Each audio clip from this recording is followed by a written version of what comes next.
Hey there everybody, Mazarok here, and today we are going to be talking about a subject that I have actually tried to do on multiple occasions. I put this up on Patreon as unedited footage, asked for feedback, a lot of different things actually. And one of the things that has kind of come up is this is actually the content for two separate videos, but for me personally, these are very much entangled subjects.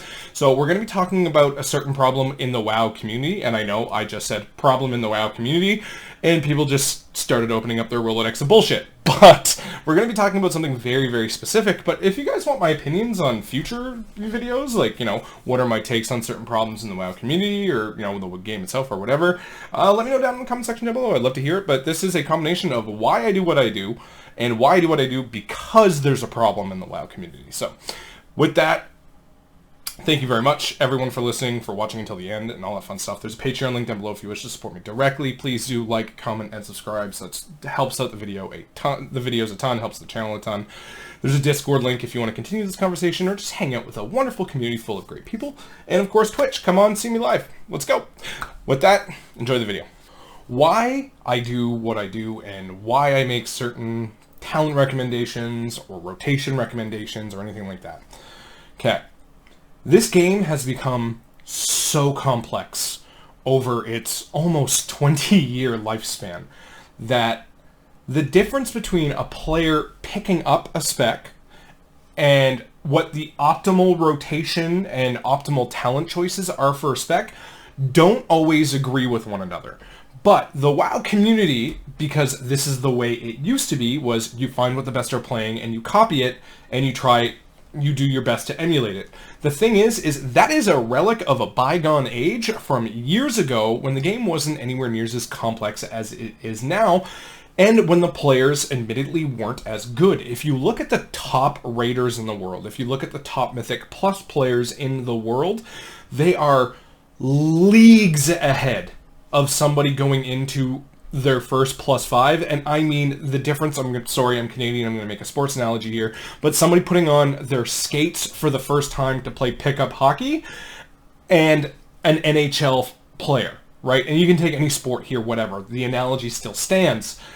And what works in one situation does not necessarily work in a different situation for the learning aspect and how to get better. So sometimes it does happen where the most optimal talents are also the easiest talents to pick up and play, with the same kind of rotation working through it, where all you need to do is fine-tune it and instinctualize something a little bit better, or kind of make minor changes. But there's also some specs in this game where, quite literally, the mathematics and the complexity of playing a spec at its most optimal and its best is almost impossible for a new player picking it up, trying to tank their first key and figure it out.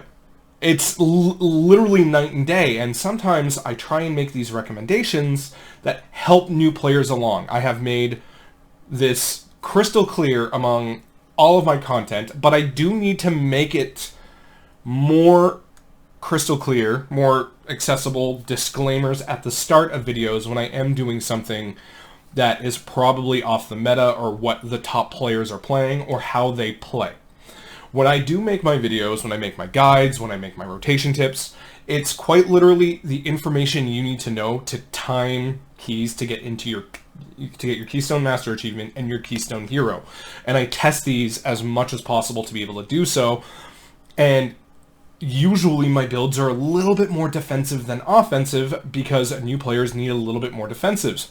If you look at some of the top players in the world, let's look at some of the top tanks in the world, they're also playing with some of the best DPS in the world and the best healers in the world. Well, I can tell you what's not in my +16 or my +20 key most of the time, especially when I pug, is I'm not playing with the best healer in the world. I have to rely on me a lot more. I'm not playing with the best DPS in the world. I have to rely on me a lot more to get kicks, to heal, to self-sustain, to make sure that mechanics get done. And that alone means that there are going to be certain talent changes and rotation changes along the way. Number one, to learn a spec, And number one, to play a spec optimally in the situation that you're playing it in.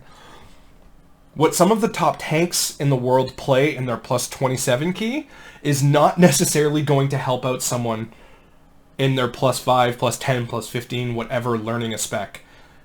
It's just not always going to happen like that. And this is something the WoW community as a whole needs to realize, acknowledge, and move forward with. Sometimes the best play is copying what they do, copying what all the sims say, what everything, all the theory crafters and all the crazy stuff, and just apply it to your plus 5 and work it out that way. But that's not always the case, and we need to start admitting that and having that conversation. Because I don't know about you, but I have pugged as a DPS, a healer, and 85 to 90% tanking. Probably more like 95% tanked keys, where I've been the tank spec, because it's obviously what I do, it's what this channel's about. But I have seen the full range of what's in the pugs, and I can tell you, the amount of pugs that actually play their spec at the most optimal way that is possible for them to do it is nowhere near 100%. And it's a laughably low percentage. Like, very low. I have healed paladins in keys that have pressed wings a total of twice in a 40-minute dungeon run and had a 20% Shield of the Righteous uptime. I have healed that. I had logs for that. I have healed protection warriors that have 20 to 30% shield block uptime and never cast Ignore Pain.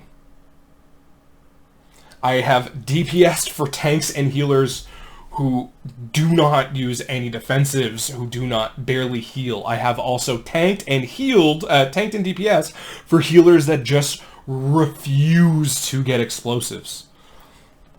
And it is a team effort in a pug. I have seen it all. And I have also seen what I admit are some of the best players in the world playing their spec at the most optimally.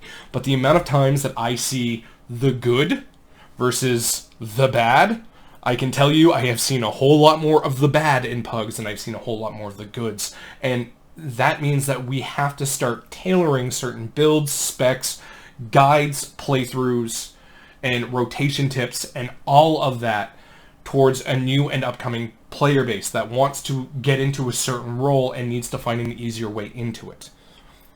That's just the case. That's what the state that the game is now, because we have an infinitely scaling challenge system with Mythic Plus, okay? We have that now. So which means the best are going to keep getting better, but what the average player is also going to be bumped up with how good they get. But the bad players are still going, bad or new, whatever, there's a whole range there, are still going to need that help. And like it or not, the amount of people that are playing this game at an insanely high level is such a low percentage of the population. It is actually crazy. And I'm not making content for them. They don't need help. They are the theory crafters. They are the best of the best. They are the guaranteed title takers of Mythic Plus. First, Race to World First Mythic Raiders. They don't need some small-time content creators' help on this. They don't.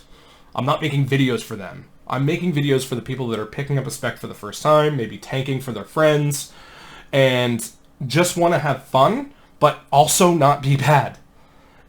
And that's such a bare minimum to hit, but the amount of times I've seen people comment on my videos, and the comments have been both insanely useful criticism and just outright bullshit, toxic ass mentality. And I've seen the full range. And to those that give constructive comments on my videos, thank you so much. Really, honestly, it's very easy to call people names. It's very easy to, shit on someone on anonymously as a YouTube comment, but it takes so much more to actually write out a detailed post and be constructive and be nice about it. So if you're that person that's doing that on mine or anyone else's YouTube comments, thank you. Like, honestly, it does go a long way and it does help.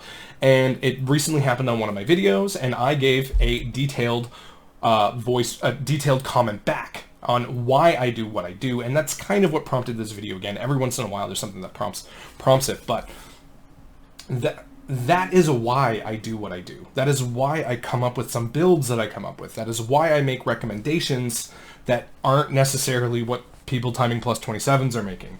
Because guess what? Most of us, and I mean 95 to 98% of us, aren't as good as them and aren't ever going to be as good as them, and that's fine.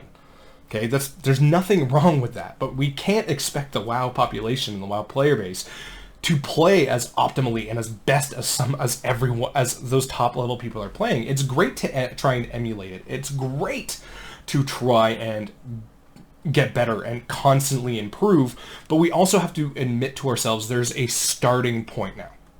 There's an absolute starting point, and sometimes the path is very linear. How to get from point A to point B, you know, B being the best, A being the new asshole, I don't know, the new guy on the scene, and trying to learn a spec. And we have to admit that sometimes that path is not linear, and it is very crisscrossy, and there's certain barriers that people have to learn on how to play, how to use their rotation, how to use their kit, how to pug, how to play in an organized group, because just those two things are not the same game. Full pugging Mythic Plus and full organized groups are not the same keystones. They are not, and I have done plenty of both over the last many years. And trust me, when I have certain tanks specs that I have certain pug builds and I have certain organized play builds, and because there are certain talents that just aren't needed in organized play, but there's some that are absolutely, genuinely, I'm not getting through this with a pug healer if they're bad. And you have to sometimes take that gamble. You don't know what you're getting, because score isn't always indicative of talent. There are carries, and I'm going to make a video on whether carries are good for World of Warcraft or not, but that is a whole different thing. There are carries, there are boosts, there are so many different means where people can get score that score isn't necessarily indicative of skill. And how people get that score and think that they can go into a full pug group and still be good, it baffles my brain sometimes. But that's here nor there. But that's why I do what I do. This conversation needs to be had. And I'm not always 100% right. I'm a human being and I'm going to make mistakes, but I try my best to give people accurate information for the targeted audience of my content, which is new to intermediate play. If you are a tank that tries to get Keystone Master and Keystone Hero, that is what I'm after, right? That is literally that's what I want to aim my talent at. Because do you know who puts out guides that say this is the most optimal and this is the best thing that you need to be playing, and this is what happens if you do the most optimal best thing ever and you play perfectly? Everybody else does that. I don't. I'm here to help you get your Keystone Master, Keystone Hero, whatever I can do to help, and I am going to be more engaged in that next season. I didn't do as many Mythic Plus guides as I did in season one as I did in previous seasons, so I'm going to be focusing more on those as well. I'm going to be doing raid guides as well. I'm going to be playing all 6 tanks right from the get-go of the season, so that you can expect from me.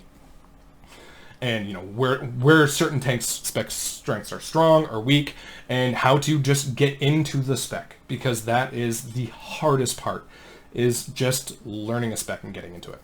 But thank you very much for listening. If you got this video, commented underneath. Doesn't necessarily mean your comment was bad. It just, I can only explain myself so much. Where a recorded video makes that happen. But thank you everybody for listening until the end. Have yourself a good one, and happy tanking.